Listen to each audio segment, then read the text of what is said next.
Have you ever updated an app on your phone or a program on your computer only to find that it suddenly stops working? It is incredibly frustrating. You start wondering, why did the developers release this if it is broken?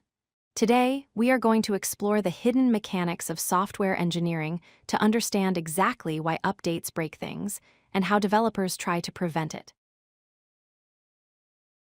To understand the problem, we first need to look at how software is built.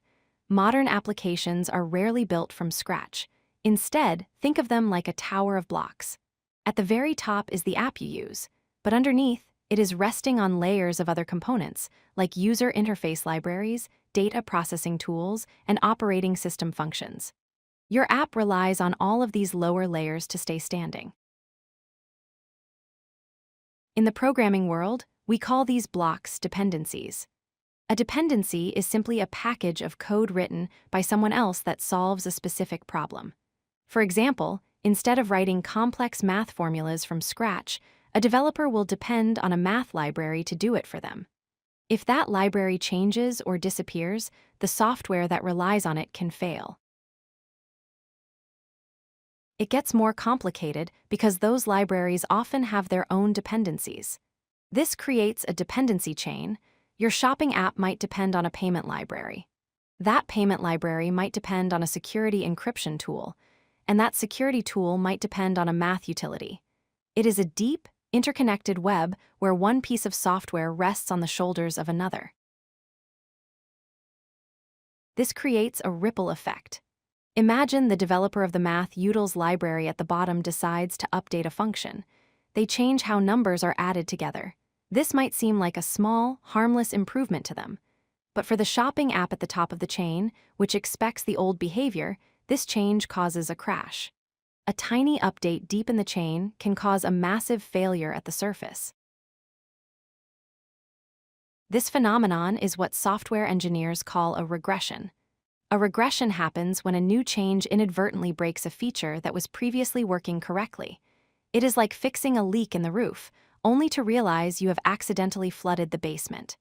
You make progress in one area, but regress or move backward in another. So why don't developers just check everything before releasing? Well, modern applications are massive. They have thousands of features and millions of possible interactions. It is physically impossible for a human to manually click every button, check every screen, and test every scenario after every single update. It is too slow, too expensive, and we humans are prone to missing things. This is where automated regression testing comes in to save the day. Instead of humans doing the checking, developers write code that tests other code. We build a massive suite of these automated tests. They act like a shield or a safety net. Whenever a developer changes something, they run these tests to ensure that all the old features still behave exactly as they did before. We take this a step further with something called continuous integration, or CI. This is a system where a robot server watches the code 24/7. The moment a developer tries to update the code, the CI server wakes up and runs every single test automatically. If even one test fails, the update is rejected.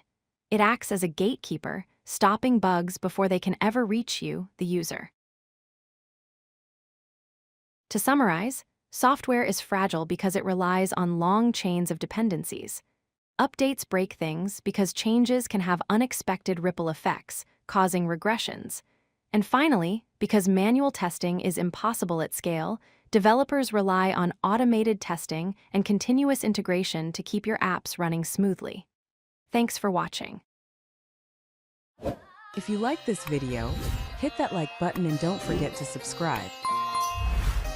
Visit codelucky.com for more such useful content.